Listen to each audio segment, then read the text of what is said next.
നമസ്കാരം, വിരാടൻ രുചിക്കളത്തിലേക്ക് സ്വാഗതം. നമ്മൾ ഓണ വിഭവങ്ങളിലെ 6ാമത്തെ ഐറ്റമായിട്ടുള്ള ക്യാബേജ് തോരനാണ് ഇന്ന് നമ്മൾ ചെയ്യുന്നത്.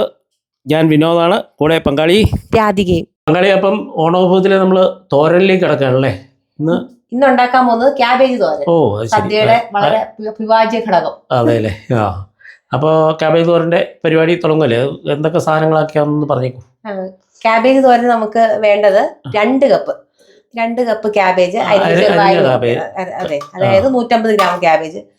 പിന്നെ വേണ്ടത് നമുക്ക് അതിന് അരയ്ക്കാനുള്ള തോരന് ചതച്ചിടാനുള്ള സാധനം എടുത്തു വെച്ചേക്കുന്നത് 2 കപ്പ് ക്യാബേജിന് 1/2 കപ്പ് ഫ്രഷ് തേങ്ങ തിരകിയതാണ്, 2 പച്ചമുളക്, പിന്നെ വേണ്ടത് 1/4 കപ്പ് കാൽ ടീസ്പൂൺ ജീരകം, 1/4 ടീസ്പൂൺ മഞ്ഞൾ, ഉപ്പ്, കറിവേപ്പില എന്ന് പറയുന്നത് മുഴുവൻ കറിക്കാണ്. പകുതി നമ്മൾ അരയ്ക്കും, പകുതി നമ്മൾ താളിക്കാനും. അപ്പൊ പകുതി അരയ്ക്കാൻ വേണ്ടി നമ്മൾ പകുതി ഇവിടെ എടുത്തു വെക്കും, താളിക്കാനും. തുടക്കം ആദ്യം നമുക്കിത് പുരാന്ന് അരിയാം. ഞാൻ അരിയും. ശരി, ഓക്കെ.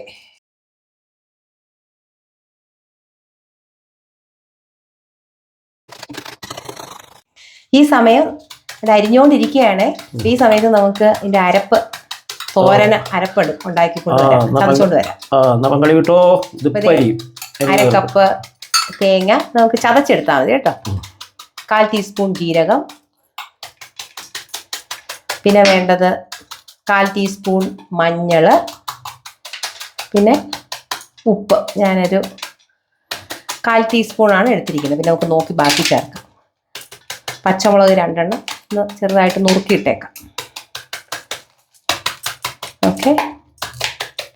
ഇനി ഒരു തണ്ടിന്ന് അര തണ്ട്, അതായത് 7-8 ഇലയുണ്ട്, അതുകൂടെ നമ്മൾ ചതച്ചെടുക്കാൻ പോവാണ്. അപ്പം ചതച്ചെടുത്തോണ്ട് വന്നിട്ടുണ്ട് കേട്ടോ. ഇതുപോലെ ഇങ്ങനെ എന്താ പറയുന്നത്, വെള്ളം ഒട്ടും ഇല്ലാതെ ഇങ്ങനെ ചതഞ്ഞ് കിട്ടിയാൽ മാത്രം മതി, അരയ്ക്കണ്ട. ഇത് നമ്മൾ 2 കപ്പ് ക്യാബേജ് അരിഞ്ഞ് ചെറിയതായിട്ട് പൊടിയായിട്ട് അരിഞ്ഞെടുത്തോണ്ട് വന്നിട്ടുണ്ട്. ഇനി നമ്മുടെ അടുത്ത സ്റ്റെപ്പാണ്, ഇതൊരു ബേസിനിലേക്കോ ശരി വലിയൊരു പാത്രത്തിലേക്ക് ഇട്ട് നമ്മൾ ചതച്ചെടുത്തുകൊണ്ട് വന്നിരിക്കുന്ന അരപ്പ് അത് ഇതിനകത്തേക്ക് ഇടുക. അപ്പം എന്താ ചെയ്യാൻ പോണേന്ന് കാണിച്ചു തരാം. നന്നായിട്ട് ഈ അരപ്പ് ഈ ക്യാബേജിലേക്ക് കൈ ഉപയോഗിച്ച് തന്നെ നന്നായിട്ട് തേച്ച് പിടിപ്പിക്കുക. ഇങ്ങനെ ചെയ്യുമ്പോൾ അല്ല, കൈ തേച്ച് ഇങ്ങനെ എടുക്കുമ്പോൾ ഒരു പ്രത്യേക നല്ലൊരു സ്വാദാണ് ക്യാബേജ് തോരനെ. നമ്മൾ വെറുതെ ഇടുന്നതിനെക്കാട്ടിലും ഒന്നിങ്ങനെ കൈ കൊണ്ടൊന്ന്, ഒത്തിരി ഒന്നും വേണ്ട, ഒന്നിങ്ങനെ ഒരു മിനിറ്റ് അവിടെ ഇരിക്കട്ടെ. അത്ര വലിയ സമയത്ത് വേണമെങ്കിൽ ഒന്ന് ഉപ്പ് ആക്കാം കേട്ടോ. ഉപ്പ് കറക്റ്റാണ്. ഓക്കെ, ഇനി നമുക്ക് ഇത് കുക്ക് ചെയ്യാൻ നോക്കാം. 1 മിനിറ്റ് ഇതൊന്ന് ഇരിക്കട്ടെ, ഒന്ന് പിടിക്കട്ടെ. ഇനി തോരൻ ഉണ്ടാക്കാൻ തുടങ്ങാം. ഒരു പാൻ അടുപ്പത്ത് വെച്ച് 1.5 ടേബിൾ സ്പൂൺ വെളിച്ചെണ്ണയാട്ടോ ഒഴിക്കുന്നത്. ഇതിന് വെളിച്ചെണ്ണ തന്നെ വേണം. ഓക്കെ, എണ്ണ ചൂടായി കഴിയുമ്പോൾ നമുക്ക് 1/4 ടീസ്പൂൺ കടുക് ഇട്ട് പൊട്ടിക്കാം. 1/4 ടീസ്പൂൺ കടുക്. അതിൻ്റെ കൂടെ തന്നെ ഒരു ഇൻഗ്രീഡിയൻറ്റ്, ഇത് നമ്മൾ അരി, നമ്മൾ പച്ചയരി, നമ്മൾ ഈ പാചകത്തിന് ഉപയോഗിക്കുന്ന അരിയാണേ. ഇത് തീർച്ചയായിട്ടും ഉപയോഗിക്കണം. ഇതിനൊരു പ്രത്യേക മണം കേട്ടോ. പിന്നെ വേണ്ടത് ഒരു വറ്റൽമുളക് 2ആയി പിളർന്നത്, പിന്നെ നേരത്തെ നമ്മൾ ബാക്കി വെച്ചില്ലേ കറിവേപ്പില. ഇനി അത് ചെറുതായിട്ടൊന്ന് പൊട്ടട്ടെ. കടുകൊക്കെ പൊട്ടിയിട്ടുണ്ട്. നമ്മുടെ അതേ പച്ച അരിയൊക്കെ പതുക്കെ പഫ് ചെയ്ത് വന്നിട്ടുണ്ട് കേട്ടോ. അപ്പം ഇനി നമ്മൾ നേരത്തെ തിരുമ്മി എടുത്ത് വെച്ചിരിക്കുന്ന ക്യാബേജ് അതിടുക. ഈ സമയം തീ വളരെ ലോ ഫ്ലെയിമിൽ വെക്കണം, കാരണം ക്യാബേജ് ആവിയിലാണ് വേവേണ്ടത്. ഓക്കെ, ക്യാബേജ് തോരൻ ചെയ്യുമ്പോൾ ലോ ഫ്ലെയിമിൽ വെക്കാൻ വളരെ കുറച്ച് വെക്കുക. അടി കരിഞ്ഞു പോവും, പിന്നെ അതിൻ്റെ ടേസ്റ്റും മണവും എല്ലാം മാറിപ്പോവും. ഒരു 1-2 ടേബിൾ സ്പൂൺ തുള്ളി വെള്ളം ഇങ്ങനെ ഒന്ന് തളിച്ചു കൊടുത്താൽ മാത്രം മതി. ഒരുപാട് കോരി ഒഴിക്കണ്ട. ഒരു ടേബിൾ സ്പൂൺ മാക്സിമം വെള്ളം ഒന്ന് തളിച്ചാൽ മതി. ഇനി ചെറിയ ഫ്ലെയിമിൽ വെച്ച് ഇത് അടച്ച് വെച്ച് വേവിക്കുക. ഒരു 2-3 മിനിറ്റ് നമുക്കിതൊന്ന് അടച്ചു വെക്കാം. ഫ്ലെയിം കുറഞ്ഞു തന്നെ ഇരിക്കട്ടെ. ഓക്കെ, വെള്ളം വളരെ 1 ടേബിൾ സ്പൂൺ വെള്ളം ഒഴിച്ചാൽ മതി. ഓക്കെ, തുറന്നു നോക്കാം അല്ലേ? ഇപ്പോൾ ഏതായാലും 3 മിനിറ്റ് ആയിട്ട് നമുക്കൊന്ന് തുറന്നു നോക്കാം.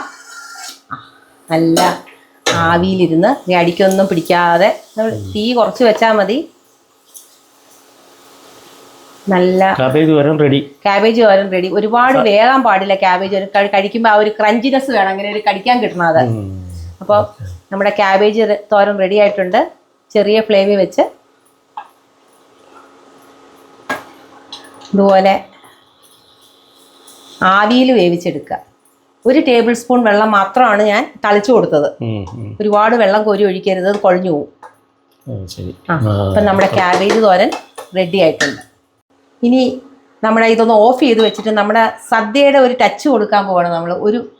ഒരു 3-4 തുള്ളി പച്ച വെളിച്ചെണ്ണ, ഇത് മതി, ഇത്തിരി വേണ്ട, അത് മതി. ഇനി പതുക്കെ ഒന്ന് ഒതുക്കി വെച്ച് നമുക്ക് നമ്മുടെ ക്യാബേജ് തോരൻ റെഡി ആയിട്ടുണ്ട്. കഴിക്കാൻ നേരം നമ്മൾ എടുക്കുമ്പോൾ ഒരു പ്രത്യേക മണമായിരിക്കും ഇതിന്. ഓക്കെ, നമ്മളെ വിരാട രുചിക്കളത്തിൻ്റെ ഓണം സീരീസിലെ ക്യാബേജ് തോരൻ ഇവിടെ പൂർത്തിയായിരിക്കുകയാണ്. നിങ്ങൾ ഇതൊന്ന് ട്രൈ ചെയ്ത് നോക്കുക. നിങ്ങളുടെ അഭിപ്രായങ്ങൾ കമൻറ്റുകളായിട്ട് രേഖപ്പെടുത്തുക. അടുത്ത വിഭവം മെഴുക്ക് വരട്ടി, മലബാർ ഏരിയയിലേക്ക് ഉപ്പേരി എന്ന് പറയുന്ന സംഗതിയായിട്ട് വരുന്നത് വരെ എല്ലാവർക്കും നന്ദി, നമസ്കാരം.